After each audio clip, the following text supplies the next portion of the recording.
Boy Millionaire Mayso, in case you didn't know so. And today, you guys, we have Meyasha King, owner of King's Bundle Collection. yes, and it's great to be here with you. I know, right? Yeah. So first off, thank you for letting us come here and do this whole thing with you, and I'm really loving the setup. Oh, thank you. So we came here to ask Miss Meyasha King some good questions, and she tell us more about what it is that she do and how she even got started. So, Miss King, the first question that we all want to know is, what was you doing before you even started this? Before I started King's Bundle, I actually worked in sales, in retail. I started out at T-Mobile, went from T-Mobile to Verizon, went from Verizon to Sprint, which is now T-Mobile. I worked in Tennessee, in Georgia, Louisiana, and I even been to California. That's where I started. Nah, Retail, sales. Ain't that something? See, and that's something that a lot of people don't even get into. Sales. Okay, so what made you start the business to begin with? Well, because I was in sales, I knew how to do the inventory, how they were getting the product in, pushing it out. I knew how much that, basically how much they were getting on the back end and how much I was getting on the front end, which was 10%. So it sucked. And I see how much revenue I was bringing in a month for the store. And I got a small portion of that commission check. But being 18, 19, of course, a $4,000 or $5,000 commission check is amazing, right? Especially if it's coming with all the marketing and everything. So it was fine until I got older. Then I have a child.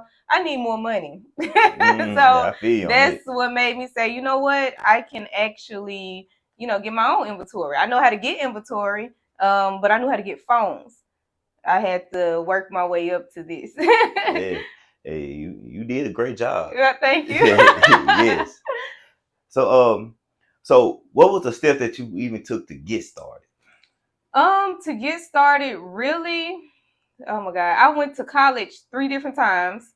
One in computer engineering, so that's how I know how to build websites and things. I built my own website. I went to college for business, and be mindful each time I dropped out. It's like I went in there to learn the little bit that I wanted, and I was like, oh, okay, I got it, and left.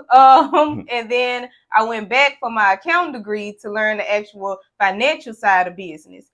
So instead of me, leaving the accounting world, I stayed with that to actually get my degree in accounting. So I can learn how to do my business taxes and, do everything that people pay people on Facebook that say they do taxes doing. I can do it myself with my business. That's where I'm dumbfounded. Boy, Millionaire. My thing is, yes, you can pay people to do everything for you, but I've looked at Steve Harvey. I looked at so many successful people, and they say, "Oh, my account stole from me." They didn't even know until years later. Like, no, I want if I know that I'm going to get big enough to where, okay, yeah, I need an account, but I'm going over that paper too. Like after you get done, I'm going to take a look at it, and then we're going to go from there. So I like that. Yeah. Yeah. What was the hurdles when you started? Capital, and people believing in me. Before I started in 2018. 2 years prior to that, I was telling everybody that I wanted to start a business. I was telling my friends, my family, everybody heard me, but nobody helped me do anything about it. I even told my colleagues at work, which I came to the conclusion that if they don't know nothing about business, they can't help you with business. It's not that they didn't want to help. They just didn't understand it themselves. So it's like, okay, this is what you want to do, then do it. Like, especially in our community, it's like, oh, well, do it then, And it's like, okay, well, I can do it, but I need money to do it. Like, nobody taught me credit. Like, my parents had good credit, but they didn't just teach me. Like, I get out of high school, I'm like, ooh, I get credit cards, not paying them back. Credit was bad. Like, everything was so bad, just terrible. And I took my last commission check and I bought me a case of hair. I actually was searching for a vendor while I was in Atlanta, ran into some Africans, and they was teaching me about vendors and things like that. So yeah, I learned a lot of things from just traveling and meeting other people, and they pointed me in the right direction.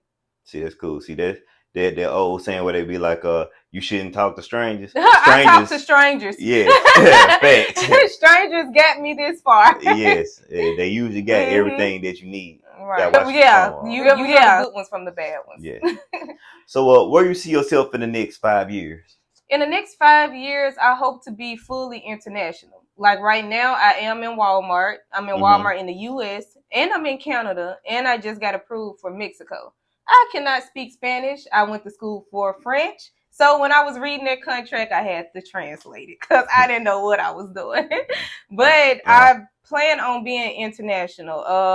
I want to be in every beauty supply store in the United States.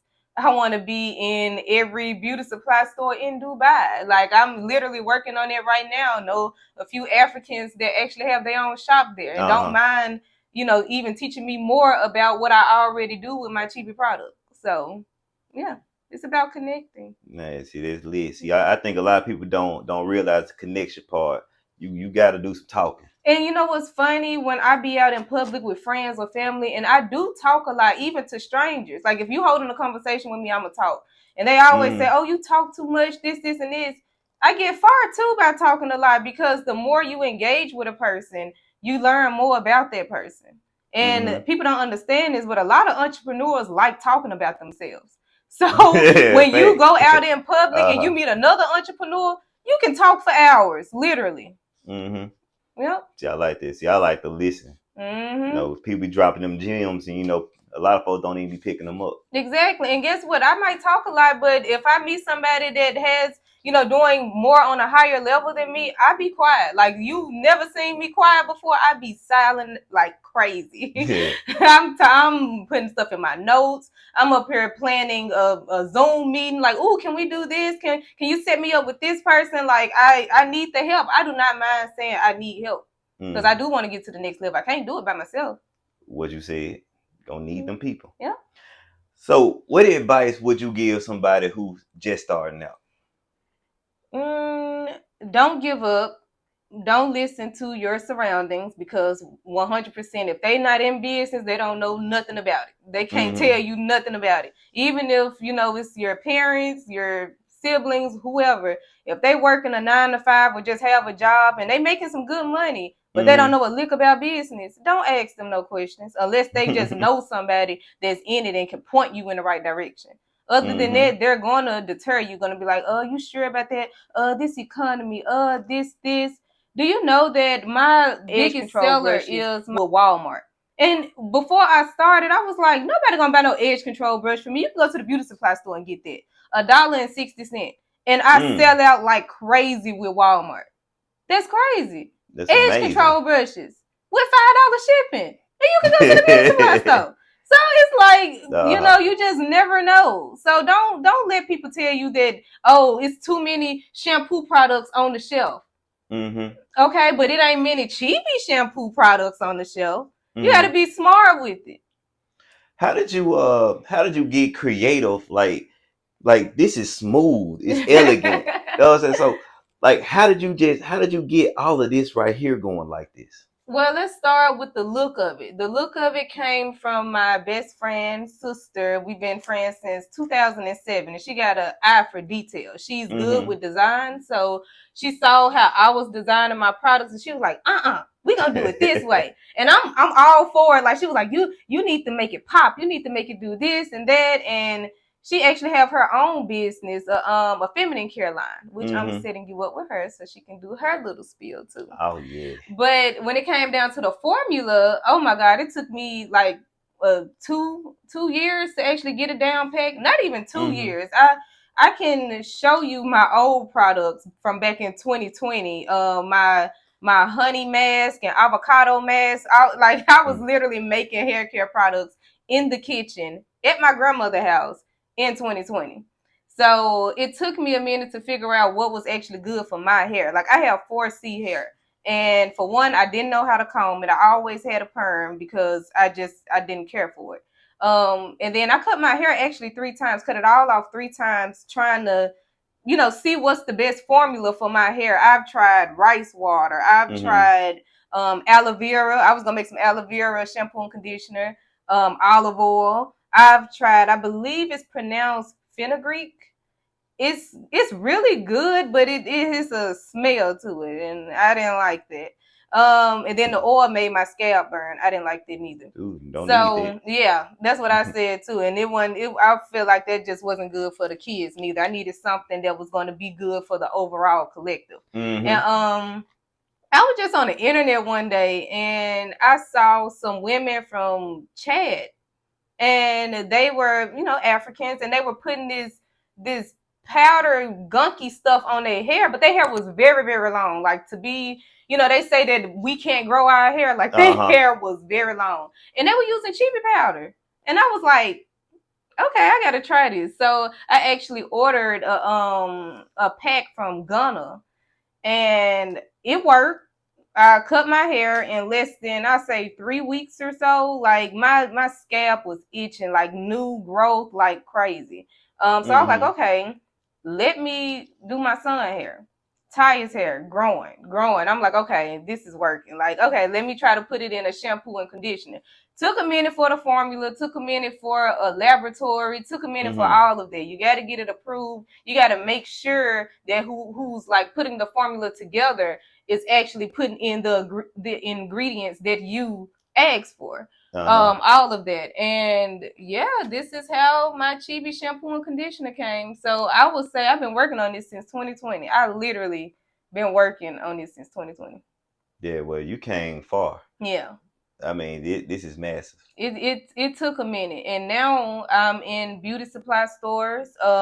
This right here is a little catalog that I created for stores. So when I go in, well, as you can know now, I'm business to business sales and not just consumer to consumer, but I still have my website up. And I give these to them, and they have all of my wholesale pricing for the bottles and everything, for what they need for their store. I write out contracts, my own contracts. Like we can do a 6-month contract to start. Like I got it down packed. Like I learned a lot from 2018 to now. Like, no, we're gonna do this right. See, I like that. So then, for the people who want to get in contact with you, how do they reach you? Well, my email is info@kbundlecode.com. My website is King's Bundle. You can find it on Google, literally typing in King's Bundle. Facebook, still the same, King's Bundle. Instagram, King's Bundle. TikTok, King's Bundle. It's just, I got it set to, it's just that. Like, you type that in, you gonna see me. Yeah. I like that. Well, all right, you guys. That's the show. And check in next time. We'll see you on the next one. Bye. All right.